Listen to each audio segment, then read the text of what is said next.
Hey guys, this is Northville Tech. In this video, we're going to learn how to change your Vera Bradley account password. If you don't have a Vera Bradley account, we will put a link in the description below for you to sign up. But if you already have an account, just open the website. Here, you will see a profile icon at the upper right part of the screen. Click on the profile icon. Now, sign in with your email. Then click Next. After that, enter your password. Then click Sign In. Once you're signed in, you will see several options at the left side menu. Click on the option that says Update Password.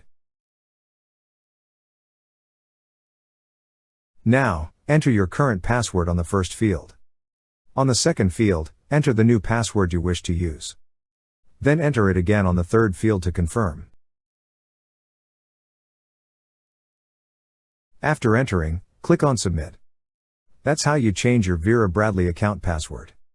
Thank you so much guys for watching, and if you have not yet subscribed to our YouTube channel, please subscribe to our YouTube channel as we create tech videos almost every day.